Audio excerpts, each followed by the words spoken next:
Major funding for these broadcasts has been provided by grants from Madison Realty Capital, New York Community Bank, M&T Bank, AmTrust Title, Ariel Property Advisors, Customers Bank, Capital One Bank, Meridian Capital Group.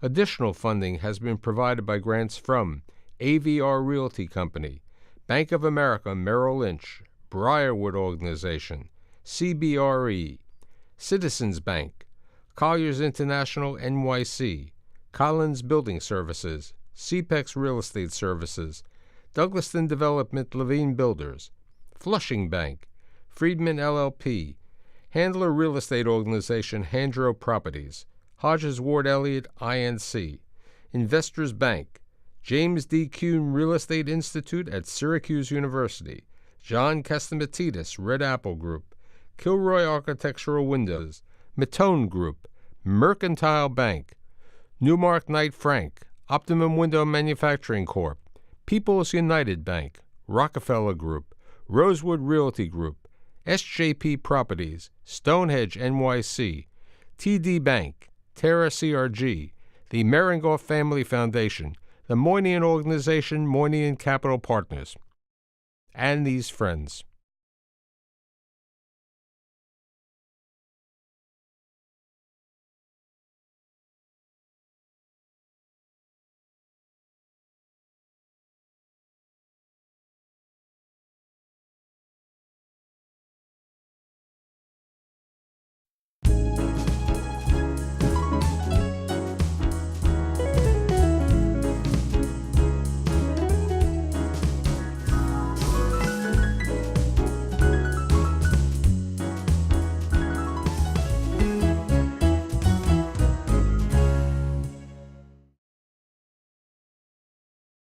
California, the land of opportunity.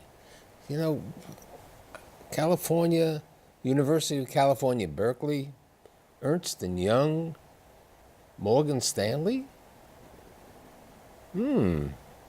Starwood Hotels, Bliss, MCR, TWA Hotel, Highline Hotel. I have Tyler Morse, the head of MCR, Morse Development. Thanks for being here. Thanks, Michael. Great to be here. You know, when you and I got together, you said both sides of the family arrived, what? On the Mayflower. On the Mayflower, both sides? Yeah. Everybody arrived on the East Coast and slowly migrated west, as everybody did in the 18th and 19th century. And so my grandfather went to the University of Michigan. My grandmother was the first woman to graduate from the University of Wyoming with a business degree, and everybody just kept moving west. My mom's family settled in California, first in Sacramento, and then moved to San Francisco. So everybody just kept going west. The relatives go back to the famous F.B. Morse. Yep, the inventor of the telegraph. So and where the Morse code. Where was he in the pecking order? He was in New Haven, Connecticut. So he didn't make it to the west? No, he didn't move west. He stayed on the east. Okay, and what about the Forest Rangers? The Forest Rangers were Michigan and Wyoming.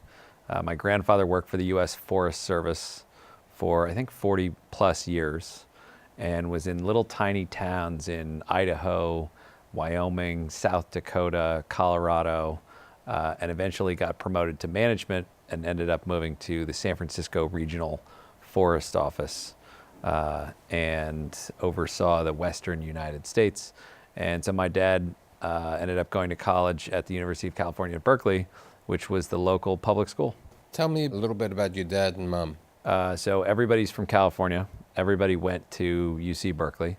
My dad was a lawyer for an oil company, Arco, you said, right. for about 30 years. And it was a terrific career. My mom is a travel agent. And so her parents gave her the travel bug. We had the travel bug as a family, and we're always lighting out to different places. So how did your mother and father meet? My father was a busboy, my mom's sorority. So they got to know each other after dinner, and the rest was history. They got married in 1969 and moved from San Francisco to LA Those are Palos Verdes. Palos right? Verdes. So Northern California and Southern California are basically Two different. countries. And so we moved to Southern California, and that's where I grew up. Now you're the oldest? I'm the oldest of 3 boys. Right. Now you were saying time. that over the years you were always an entrepreneur. You were involved with a lemonade stand? Yeah, we're selling lemonade on the street corner, 10 cents a cup. It was a lot of money. This was probably in 1981 or 82. And, we ran out of space on the sign, so we had to kind of wrap the letters a little bit. And then it's interesting because we have a picture of your daughter selling lemonade following in the generation, right? Just this past summer, our daughter Georgia wanted to do a lemonade stand, and so we went to the store, we got all the ingredients, we tested them all out, figured out what the customers would like the best. She had to pay for the cost of goods sold of the lemonade, and we did a lemonade stand this summer. She loved it. Now, you said to me you had some interesting jobs as a young kid. Yeah, I was a paper boy. That was probably the earliest job. I was a Little League umpire. I worked at Bank of America. At 13 years of age, you worked as a teller in Bank of America. At 13 years of age. How'd you do that? I mean, they were working papers and other... I had to get a work permit from the state of California to be able to work professionally. So you were in a 13. branch of the Bank of America? Mm-hmm. It was a terrific job. I think I was getting paid $7 an hour. Now, you said to me when we got together, maybe partially due to your mother, you've had this bug over the years to go to very different places. You've been to, what, 95 countries? Traveled in 95 countries. So my grandparents used to keep track. There's about 200 countries in the world, and I think they got to about 160. So I'm at about 95. And, seeing the world and experiencing the world and its different cultures. And, if I ever had a free weekend or a free week, whenever I was growing up, I would light out and, go check out a new place. How'd you get this love of skiing? You were in California. Yeah, I grew up skiing at Mammoth Mountain. My dad was a big skier from Idaho and Colorado and South Dakota. And we would go skiing together as a family at Mammoth Mountain. And that was Southern California's ski resort. I had a couple of seasons where I skied 100 days, a couple of years. And I taught skiing at Squaw Valley for a couple of years. I taught skiing in Chile. Yeah, let's talk about Chile. That was an interesting experience. You sold your car? Yeah, I couldn't afford the airplane ticket to Chile. It was $1,200. The only asset I had to my name was a Volkswagen Jetta. So I sold the Jetta, bought an airplane ticket, filled a backpack with ski stuff, and flew down to Chile. And I taught skiing 7 days a week, only in Spanish, at a terrific mountain called Termas de Chillán, about 400 kilometers to the south of Santiago, and lived in a tiny little A-frame house with 12 other ski instructors.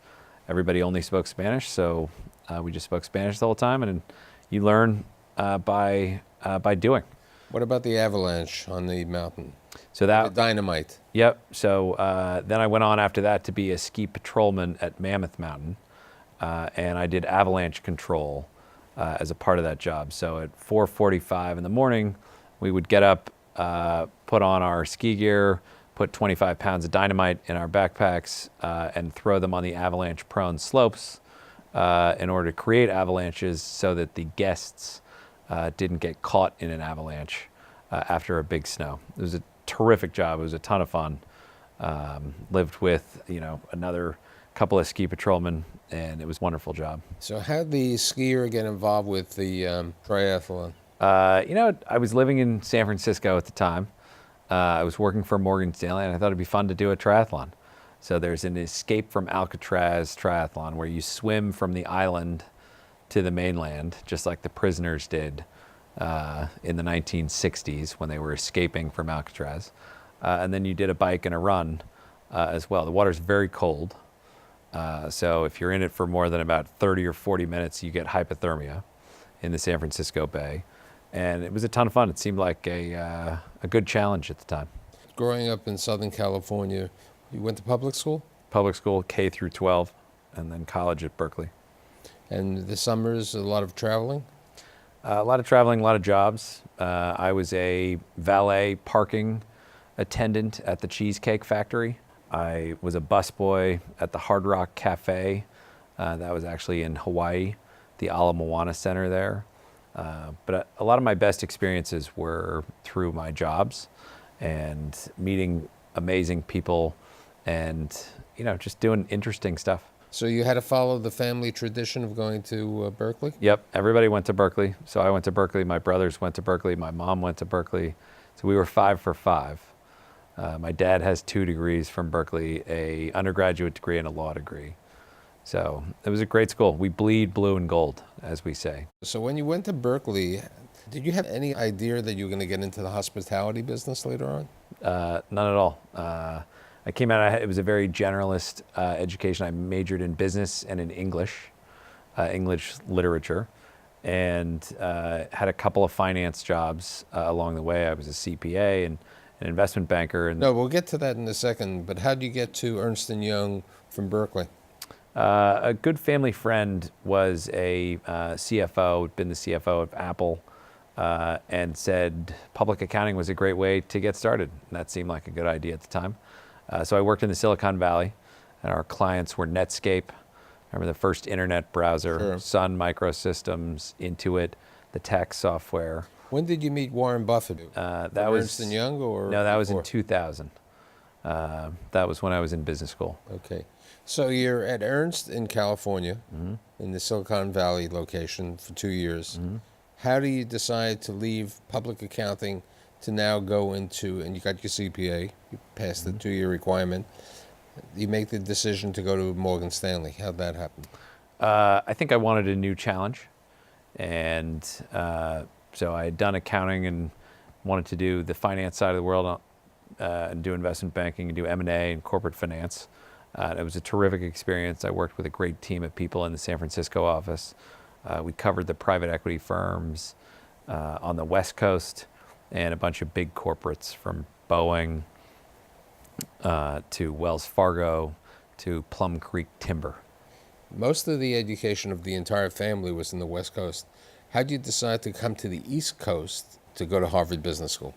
I decided that if I didn't leave the state of California for graduate school, I'd probably never leave. Most people never leave California. It's very rare. You hear about people moving to California. Very rare. I mean, you hear could have about gone to them Stanford, leaving. that was a good business school too. I got into Stanford and Harvard and said, I got to go to Boston and see the rest of the world. And so I did, and the rest was history. I loved the East Coast, and I would come to New York on a fairly regular basis in business school, just because it's an incredible city, and fell in love with it. So when you were up in Harvard, how did you meet Starwood Hotels and Barry Sternlicht? A friend of mine had worked for him in the past, introduced us. So, one of those fortuitous events. So right after graduate school, I started working for Starwood and for Barry. Now, what was Starwood when you started working for them? So it was a big public hotel company, Starwood Hotels and Resorts. There was Starwood Capital Group. Those were the two main entities. I worked for the hotel company. At the time, That's before the acquisition, the mergers? correct. So at the time we had about 1,000 hotels. Sheraton, Westin, St. Regis, W was a growing business at the time. So I worked on corporate acquisitions, corporate dispositions. We sold a lot of land in Sardinia and 4 hotels that we owned over there. Now, but you were working up in White Plains at this time. Correct. Okay, as opposed Living in the city. So you're at Starwood. Did they own Bliss at this time? No. So we were building out W hotels at the time. There was only a handful. And we had restaurant partners. We had bar partners. We did not have a spa solution. So I was sitting in a meeting one day, and Barry asked me to buy Bliss. So I was a former M&A banker. I went out and I bought Bliss, and then So what was Bliss when you bought Bliss? it was 3 spas, a catalog business, and a bath and beauty products business being sold in through 1,500 doors, through Sephora, Saks, Neiman Marcus. So when do you join Bliss? We bought the company the day before we closed on the acquisition. Barry asked me to run Bliss. So next thing I know, I'm 28 years old. I'm the CEO of Bliss. I'm running a bath and beauty products company, and we built 15 spas all around the world. You also went into the retail business then. Went into the retail business and the manufacturing business. Our Now, where was products the product manufactured? in 32 different countries.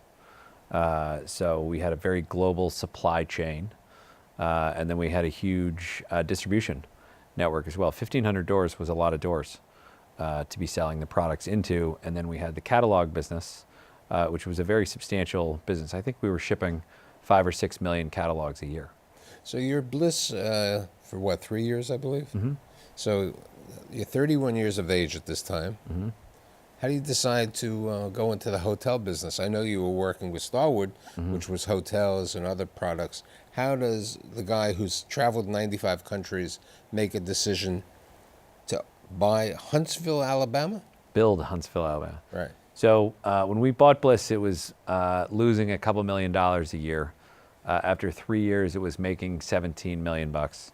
And I had opportunities to stay in the cosmetics business and thought this is not my jam. It's a terrific business, but I want to go back into the hotels and real estate business. I loved it, and I want to start my own company. So that's what I did. It was 2006. Everything was very expensive at the time. I did not want to start a business, and the first thing I do is overpay for something. So rather than buying something at prices that I thought were inflated, I figured I would build some hotels at better pricing. So I built a hotel in Huntsville, Alabama. Now, this was a value hotel? Value Place Hotel. Then I built another one in Kalamazoo, Michigan, in Savannah, Georgia, and Lexington, Kentucky. These were limited service hotels, correct? Very limited service hotels. And then the world rolled over. The recession So what happens came. in the recession? So then we were able to buy assets at more reasonable prices. And we bought a portfolio of 10 hotels for $160 million in 2010. And then another $200 million acquisition in 2012. And another $400 million acquisition in 2013. So at each step of the process, we were doubling the size of the company. Both from an employee count and an EBITDA standpoint. And, it was a high growth period for MCR. Now, MCR was based in New York City at this time. You were married at this time? Yep. How'd you meet your wife?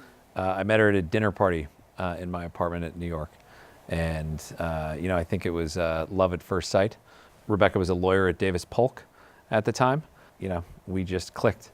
And it was terrific, and have been together since then. That was about 11 or 12 years ago. And you have 2 adorable daughters. 2 beautiful girls, Georgia and Phoebe, who are in 2nd grade. As I was saying, you're in New York City, but you really didn't have a hotel in New York City. You had some things in New Jersey. How do you decide to finally come into New York City with the Highline Hotel, which was a unique, special asset? Yeah, that's right. I love the real estate business because it's quite opportunistic. It was the right place at the right time. We had some family friends that had found the Highline Hotel, what we now call the Highline Hotel. What was the property before it was the Highline Hotel? That was the General Theological Seminary of the Episcopalian Church, which still exists on the block. They were divesting of an asset on the 10th Avenue side of the block. And it's small, but it makes a perfect hotel. So we repositioned it, called it the Highline Hotel. The city, when it was originally built and the seminary was built, everything faced 9th Avenue and was facing east. And as the city has grown, it's now become much more interesting to face the west. And the Highline Park was just opening at the time. So we reoriented the property to face the west. And the Highline Park, named it the Highline Hotel, and it's a terrific old... So when did you open the Highline Hotel? It opened in 2013. Okay, and you have what, 61 rooms? 60 rooms. We started the project in 2012. I know you traveled a lot. Did you ever fly with TWA? Sure, I flew TWA all the time. So you flew TWA, And what happened in 1962 for TWA in New York? What's the history? They opened the greatest building in the United States, the Eero Saarinen designed TWA Flight Center. So it was built by Howard Hughes. He owned TWA Airlines at the time. And back then, if you recall, Michael, pre-79, you didn't compete on price. The government told you how much you could charge for any given pair. You competed on service. You competed on the experience, the quality of the Chateaubriand, the quality of the terminal experience before and after your flight. So Eero Saarinen designed what he thought was the greatest airplane terminal the world had ever seen. That was his charge. So when did Howard Hughes think of the terminal? The terminal was conceived of in 1956, and it opened in 1962. But technology was running so fast back then that it was conceived and designed around a propeller aircraft, a Lockheed Constellation. But then by the time it opened, after construction, the Boeing 707 jet had come out, and the building was functionally obsolete the day that it opened. So it's an architectural masterpiece, but it was too small to accommodate the extraordinary growth in the air travel business. Now, it stayed open from 1962 to what year? To about 2000. And then? So then it was shuttered, and the building has been sitting there dark for almost 20 years. So the Port Authority has been trying to bring it back to life for the majority of those years in fits and starts and never made much progress. And they did an RFP in 2015. We were awarded that RFP. But before that, somebody else, they rewarded the RFP. It didn't come through, right? Yeah, correct. Andre Balaz had won a 2011 RFP, didn't complete the project, threw the keys back to the Port Authority, and then the port did another RFP in 2015. So we won that RFP. We competed against Related, Ian Schrager, Steve Witkoff, Donald Trump bid on this project. And so now we're bringing it back to life. We're 6 months away from opening. I mean, we have the famous building, and then around the building you have two wings of a hotel, correct? Over 500 rooms. 512 guest rooms, 50,000 square feet of event space. But what's really exciting is our lobby is 200,000 square feet. The entirety of Saarinen's masterpiece is the lobby of the building. So it's the largest hotel lobby in the world. We have 8 restaurants, 6 bars, 7 retailers in the building at 10,000 square foot. And you're maintaining a lot of the initial work over there.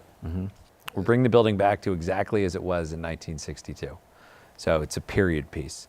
62 was an amazing year, particularly in New York City. The jet age was coming of age in New York City. The New York Jets are named after Kennedy Airport.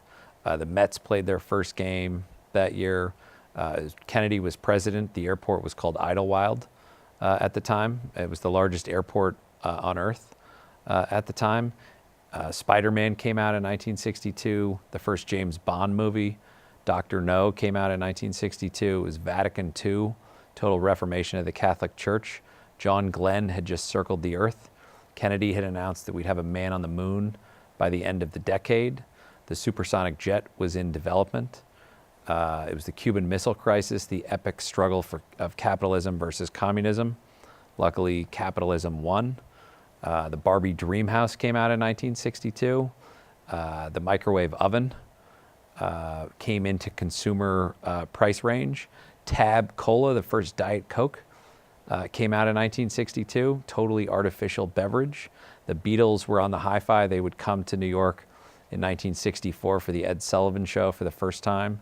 I mean, it was an extraordinary period. And within the hotel, you're restoring it to some of the glamour, including the outfits. All that glamour. Okay, to all that, and the signage and all the rest. Now, you're even putting a plane on top, right? Yep. As part of the project, we're bringing a 1958 Lockheed Constellation, and we are parking it as it was parked in 1962 when the building opened, in between the swooping Saarinen tubes. And it's going to be a cocktail lounge. Now, in addition to that, you have the capability that people can go to the hotel as opposed to some of the other airport hotels? You have the rights, the transportation rights? Yeah. Well, so we're right in the central terminal area at JFK, and you can access it via the air train. You can come straight in from Penn Station. We have our own parking lot right in front of the building. So. And you're also attached to the JetBlue terminal, correct? We're attached to the JetBlue terminal. But we really see this not just as an airport hotel, but as a community hotel. So all roads lead to JFK. 165,000 people fly out of Kennedy every day. But 3.5 million people live east of us. And we're the largest event space built on Long Island since the Nassau Coliseum. So we're going to put an ice skating rink as a part of the project in the wintertime.